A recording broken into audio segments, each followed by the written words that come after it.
following are true stories. May 26, 2003, Aaron Ralston was hiking. A boulder fell on his right hand. He waited 4 days. Then he amputated his own arm with a pocket knife. On New Year's Eve, a woman was bungee jumping in Zimbabwe. The cord broke. She then fell into a river and had to swim back to land in crocodile-infested waters with a broken collarbone. The most amazing part of these stories is when asked about the experience, they all smiled, shrugged, and said, I guess things could have been worse. When your day is a museum of disappointments hanging from events that were outside of your control.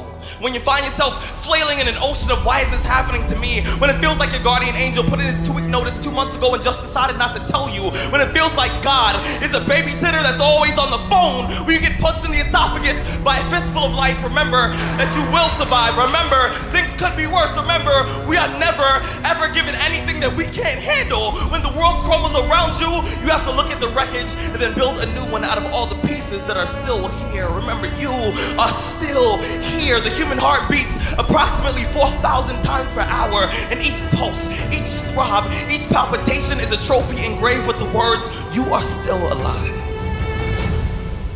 You are still alive. Act like it.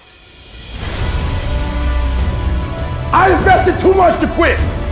I made too many sacrifices to give up. We've come too far. We've been through too much. We've seen too much. We've had too many victories.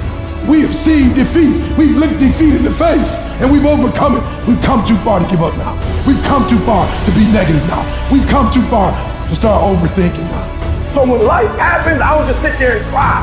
I buck back. I buck back. And the process is not supposed to be comfortable. So if it hurts, welcome to the big leagues.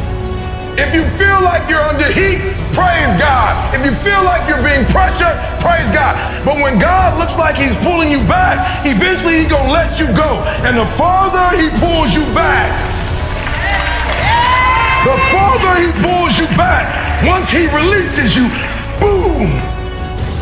The spirit of resiliency, the spirit of grit, it's in your DNA, it's in your blood. Overcoming is in your blood. Getting through adversity is in your blood.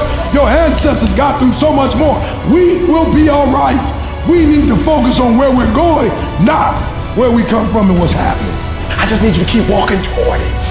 I don't need you thinking about it no more. You're doing too much thinking. You analyze it too much.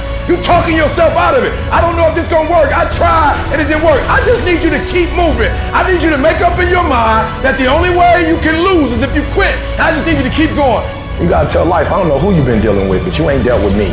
You gotta tell bankruptcy. You gotta tell divorce. You gotta tell sickness. I don't know who you've been dealing with, but you come up against the wrong one this time. You can be and do whatever you want, and nobody can stop you. Nobody can stop you but you.